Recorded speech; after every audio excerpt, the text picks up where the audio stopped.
Hello, boys and girls. Lord Hawkeye here again, and welcome back to DM Chat. Today, Metal Spiral asked advice about thinking on your feet when your players do things you weren't expecting. Yeah, that's one of the more daunting tasks of being a DM.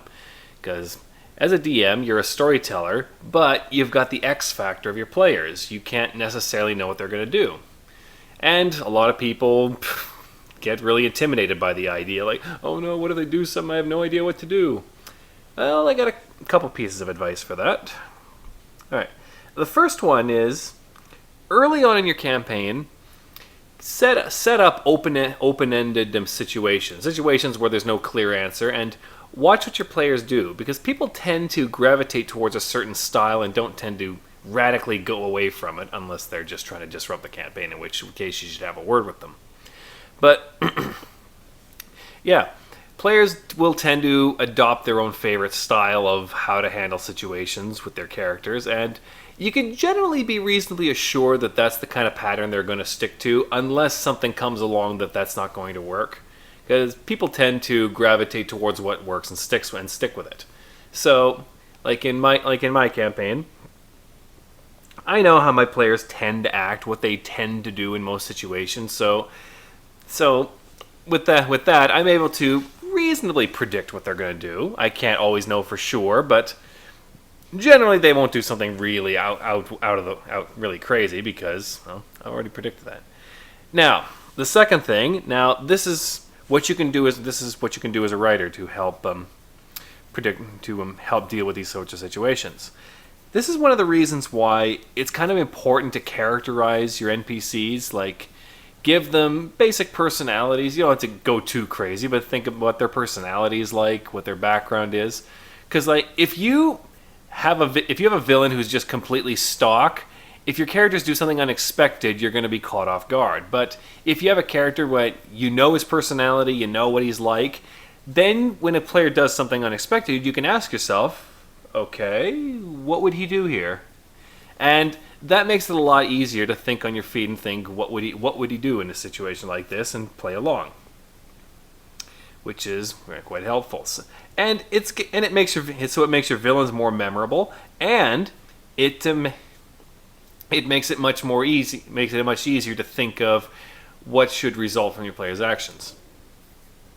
The third piece of advice is, don't be afraid to simplify the rules or fudge things. Like, if your character wants to do something and you really have no idea what kind of role handles it, you can make stuff up on the fly. You can do that. Just try to be fair about it. Like, when my players first wanted to do certain things in the city, I didn't necessarily... Like, when Suhabi wanted to...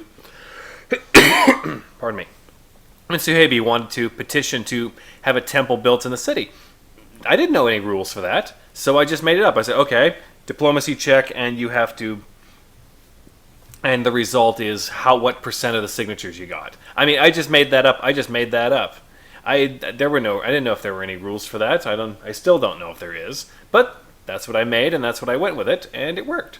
So don't be afraid. You don't have to adhere completely to the rules if you're in doubt. If you're in doubt, just make the call and deal with it.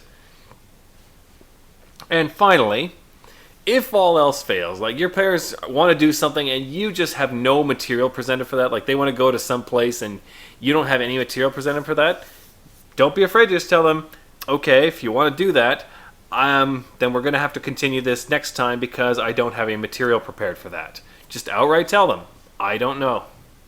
And hey, even during a session, sometime it's okay to say, I'm going to need a little time to think about this. They'll understand, especially if they did something really out of the ordinary. I mean, I'm sure they won't expect to do something crazy. But yeah, that's a couple tips I've got for how to think on your feet, and how to avoid those situations being too extreme to the point that you can't possibly think on your feet and get through it. So, to summarize, don't be afraid to bend the rules. Don't be afraid to say, I don't have material presented, I'm going to need a little time to think about this. And make sure to clearly define how you're setting and how your NPCs work. That'll make it much more easier to think of what would be the reaction for that. Oh, and one last thing to always consider is, as like Spoonie once said, always have a finger of God sort of thing. Like it's something you shouldn't have to invoke if your characters are good, but a finger of God is something you can do if a player gets out of hand.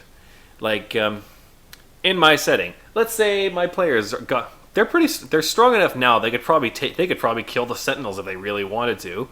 But the thing is, the city is run by a group of high level wizards who have got contacts all over the place. Who's to say they couldn't just call in some favors and bring in some higher level guys to come in and kill them if they were to go that far?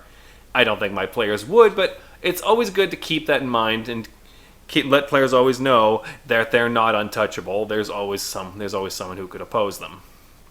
And as long as they know that, they generally won't do something too crazy.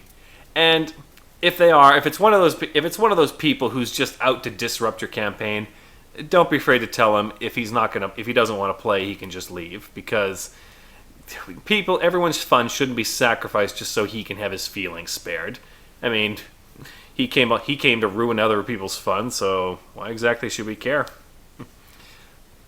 Well, that's all the advice I got for that. Until next time, be aware and be wise.